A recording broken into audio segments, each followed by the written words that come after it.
I want to give a little shout out to Steve Stasiak of Book Pro Wrestlers over on Facebook. And he recently cited the collection of Joseph Bruin and the Promo Photo Mania Facebook group. So if you're a Facebooker and you're a big wrestling collector, this was put on my radar earlier this year, and I'm blown away by some of the old school finds that they have. It's almost like, they've discovered the same sort of treasure trove that Mr. Briscoe has found behind his house, in his shed treasures, I guess we'll call it. But the Promo Photo Mania Facebook group has found some really cool stuff, including a WrestleMania 10 packet that was given to WWF personnel. This is kind of cool to take a look back and see the way wrestling was in 1994. That's almost, I can't believe it now. We're nearly 32 years ago. But more and more, we see former WWF and WCW personnel selling off some of their personal collections. I mean, and take a look at what we're looking at right there. You're looking at a match layout for WrestleMania 10, and you see the times and who's over, and you got the circles. And look, there's our buddy Double J. He had his match scratched. Like, just to see this, I know to a lot of people, it's like, yeah, we know that happened. It was all on the network. You can go watch it now. But like these details here for the camera locations, how cool is this, man? Like, I don't know why we as wrestling fans have this insatiable thirst for these little nuggets of information, but like, this really is the business of the professional wrestling business. This is the way it looks. Take a look at that. This is the layout for Madison Square Garden backstage. You see the team lounge, and it's highlighted, but it says up there, Vince's. Right across from her, Rhonda Shear, Little Richard across the hall. How about Donnie Wahlberg had his own dressing room? There's Jenny Garth. There's Burt Reynolds. And they've got one marked out for the announcers, another for the ladies. I know, to you, John, this is no big deal. This was just a regular part of life forever and ever, as you're traveling the roads with WWE. But for a lot of people who are just fans, they've never seen seat maps like we're looking at here for Madison Square Garden. This is a really cool find. This is cool stuff, is it not, John? Yeah, it's awesome. And now they're doing a lot of this stuff with AI. They're doing a lot of this stuff with dynamic, seating, dynamic pricing. This was all done just by guys with pencils and paper and pretty sharp guys. It was one of the advantages that Vince had. But it's cool to see the Garden. I recognize, where the dressing rooms were, where we were all the time. I was always in a certain one dressing room, the first one there right before the entrance going out. And I remember one time some guy had thrown a beer on me or something leaving. And I went out and he was standing, he was there and he had shoes with laces. And so I sat there and I went underneath the bleachers and I got his shoes and I tied them to the bleacher like that. And then I went out and I said, "Hey, you want something with me?" The guy goes to get up and he's caught me falling down, takes a bump. I was really proud of myself for doing that. So, well, let's take a look at that packet again. John, do you remember? I mean, I know you didn't show up for a couple more years, but do you remember getting packets like this as a performer? Like, would they give you something that had like, all right, here's your WrestleMania folder and it's got your hotel information or the building information? I know later they just started doing all of this with emails and digitally, but way back when, did they hand you like a folder like this or something? Yeah, but a couple things were different. We didn't have backstage maps. We didn't have seating maps. We didn't have any of that. We didn't have the rundown of the card. We didn't have that backstage map. And I don't know if they did that for safety reasons or security reasons or what, but I never, not one time saw one of those printed backstage. You'd have signs everywhere. You'd have signs directly for where talent is, where production office is, where talent relations is, where Vince is. You'd have signs everywhere that are very clear and very easy to use, but we didn't have something that had a map outlay of it. We also didn't have the card like that. We didn't have the seating map either. It was mainly just things like hotel, talent relations numbers, things like that we need. Looking at this page we're on right now, you see little handwritten notes here. It says no announce without cue. Can you see what that says? Hand, or what does that look like to you? And it says, do not, no matter what, no announce till music, parentheses, King. That makes me think that's for Jerry the King Lawler, but do not, no matter what. Any idea? I know this isn't your handwriting, but any idea what that could mean? That's has to be for the production crew. About what they, obviously Vince doesn't want something done there and he wants it done at a certain time. So I think that's just a note for a production crew. Looks like somebody was, and I don't know for sure, looks like somebody was taking a note during a meeting. I want to ask here, when you see like the item numbers, if we go back one slide, you'll see on the far left, 1, 2, 3, 4, 5. So those are clearly matches, but then there's a column and you see it says item, and it says 340. So that makes me think, okay, that's going to be the dark match of 340. And I guess Bushwhackers and Heavenly Bodies went 802. They scratched Cornette. But in match 1, you see the match goes 23-21 with Owen and Brett. Got that. But then it says 13 in parentheses. John, any idea what 13 means there? Match 2 says 22. Match 3 says 32. What are those numbers referencing? Do you know?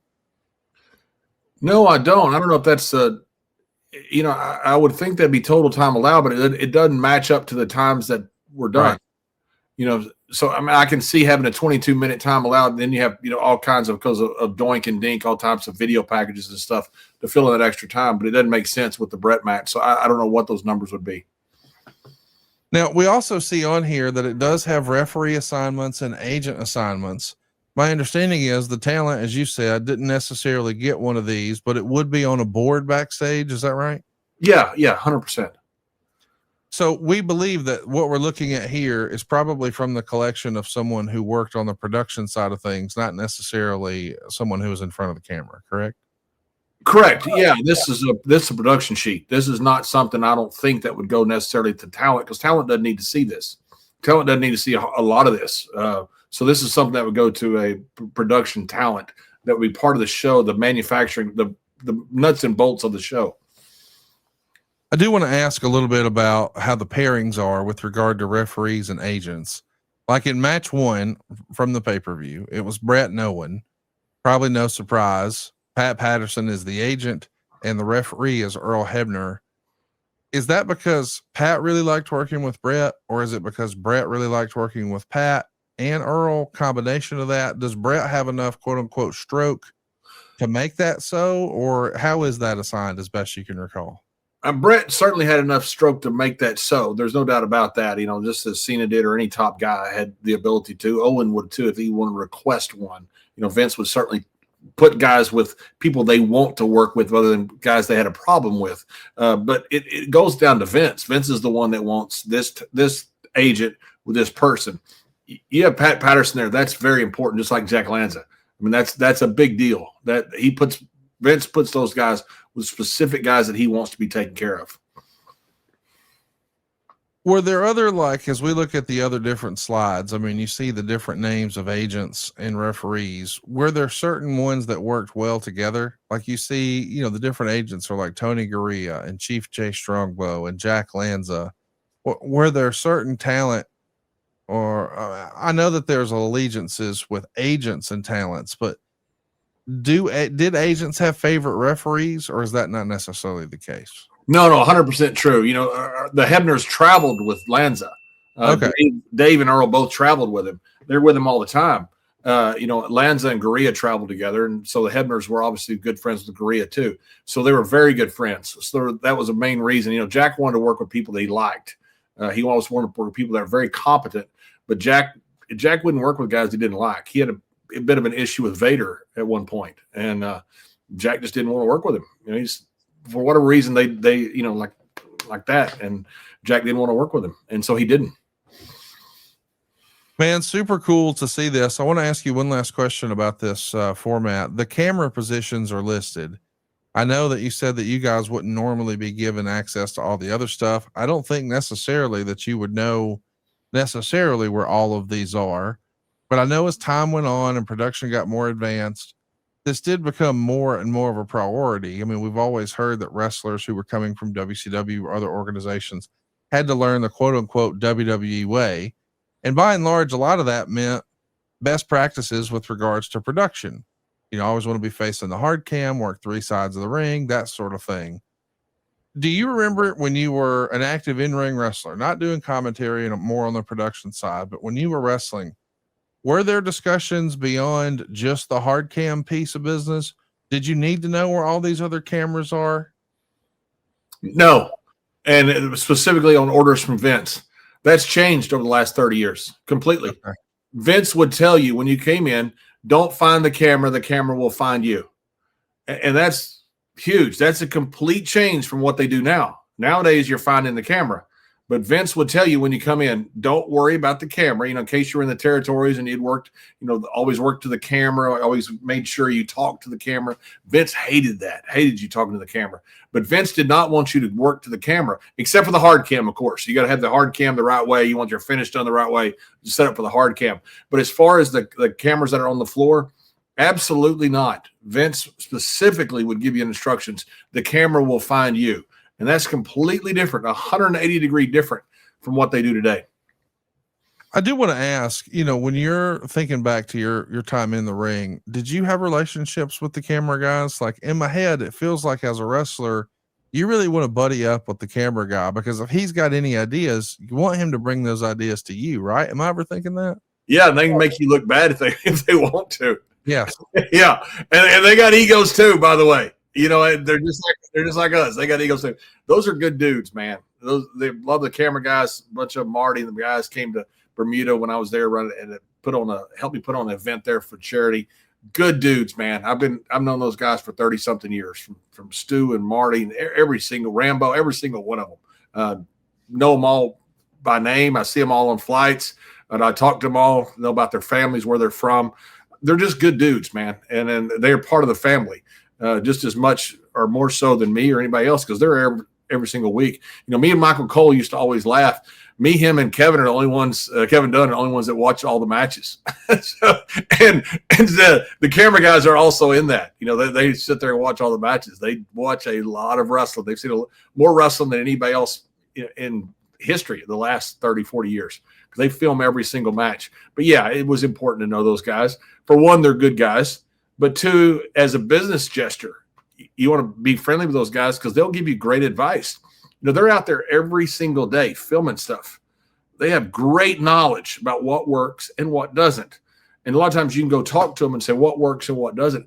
They can tell you right now. They don't have to put the camera up on their shoulder. They can tell you right now what works and what doesn't. They're an invaluable resource for guys. SaveWithConrad.com. My name's Daryl, came from Massachusetts, and I moved to Wisconsin. And there's a lot of people that might be asking, why go with Conrad? Why go with Supreme Lending? And let me tell you something, brother. I think about the credentials, the tag team partner that I'd be working with. First of all, we got the podfather himself, Conrad. How can you go wrong with that? And then also go on to SaveWithEric.com, which, who else could have kicked Vince's ass for 83 consecutive weeks? You can't beat that duo right there. But they did bring a secret weapon, and I didn't realize this because this was not advertised. I worked closely with Larry the Axe Thompson. And let me tell you, with all the stress with moving across the country with a large family that I have, it was reassuring to know that I had the enforcer at my back, handling questions from the other side of sellers, the other side with trying to find the right prices. He took care of all that. All I had to do was keep my eye on the prize and make it there to Wisconsin. They were absolutely fantastic. They checked in on me, especially Francis, very patient with me. I don't go through this process all the time, so I trusted the experts. I was able to call them. They called me if they had questions, and it felt like it was a personal arrangement. There was even a point in which, from the seller side, they wanted something else that wasn't part of the norm. Francis straight up told me, hey, we're loyal to you. We'll do whatever you want to do, and we'll make sure that you guys are taken care of. They came through. I made it to the dream. I'm the champion of my own destiny here. They were able to help pave the way for me and my family. I couldn't be more happy with the results. I went from having less than an acre to now 20 acres worth of land They made that dream a reality. I'm Daryl, and I'm living in Friendship, Wisconsin, in my dream home, thanks to SaveWithConrad.com. NMLS number 2129, Equal Housing Lender. SaveWithConrad.com.